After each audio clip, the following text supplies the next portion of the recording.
Hello, and this is a midweek meditation. 3 o'clock in the afternoon, look at me drinking coffee. It's been one of those weeks anyways, a lot going on. And that's what I want to talk to you about.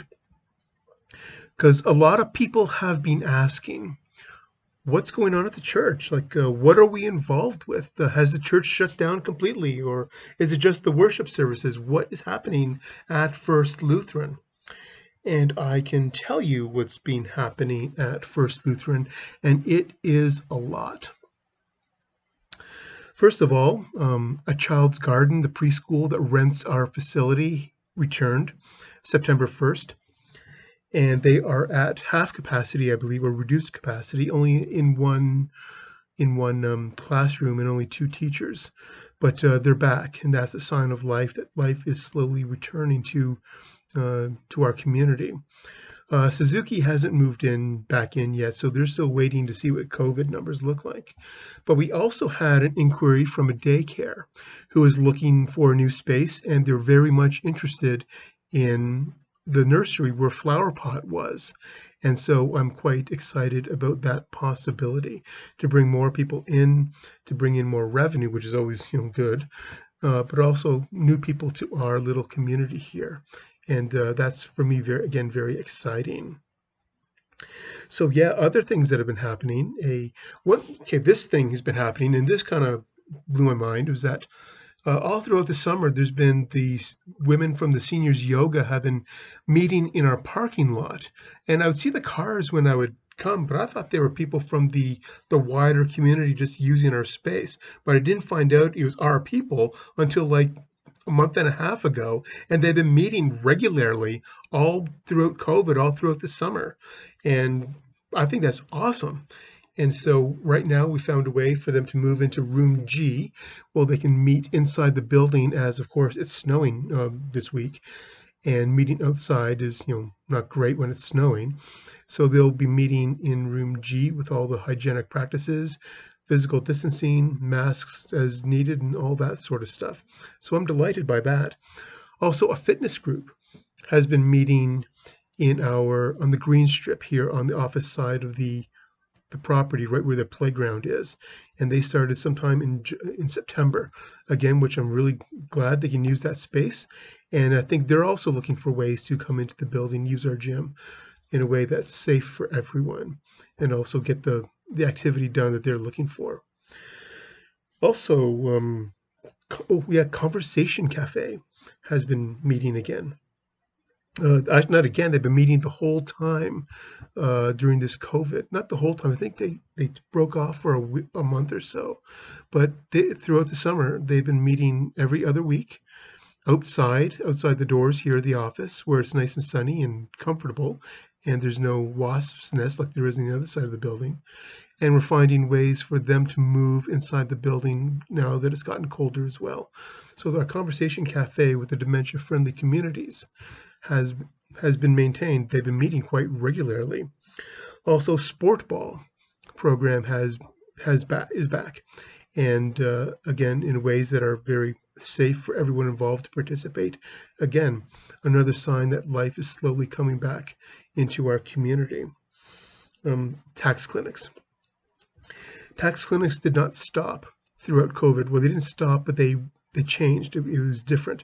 Lisa Marie came up with a bunch of really creative ways for us to maintain this ministry.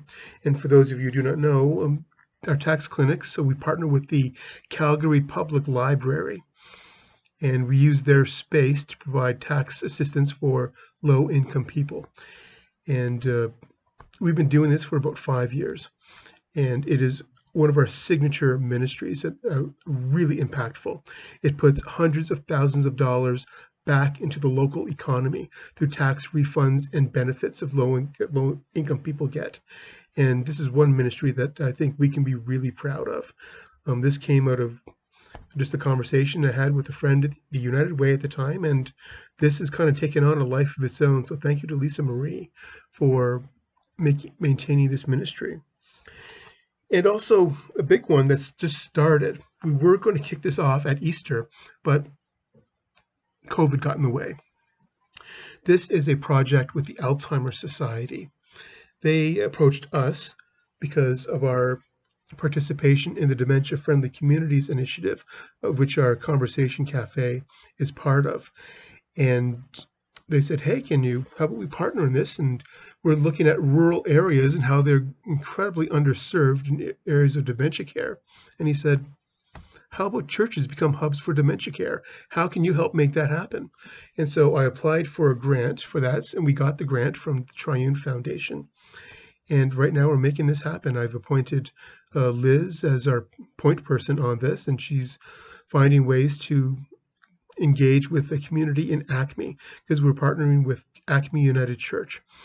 And they are quite excited about this possibility, as well as looking at the ecumenical coalition of churches in that area. How can everyone get involved into ensuring that dementia care is available for people in underserved areas, specifically our rural areas?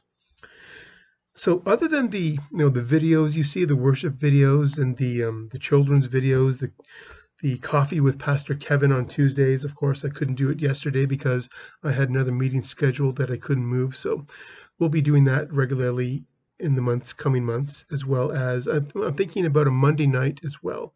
Coffee with Kevin, or whatever with Kevin, drink beer, or whatever is your beverage of choice in that time of the day. So around 7 o'clock or something, get together as a congregation for fellowship and conversation. So I'm just looking at Monday evenings as well. I'll have to check to make sure that my schedule will fit all of that. So there's a lot happening during this whole COVID time. The church has not shut down. We are actually thriving in our ministries. And that is something I'm really excited about and really pleased with. This congregation has stepped up to maintain that the ministry is happening, and we could always use more of your ongoing support. And so our impact in the community has been maintained. And that's something I think we can all be proud of. Yep.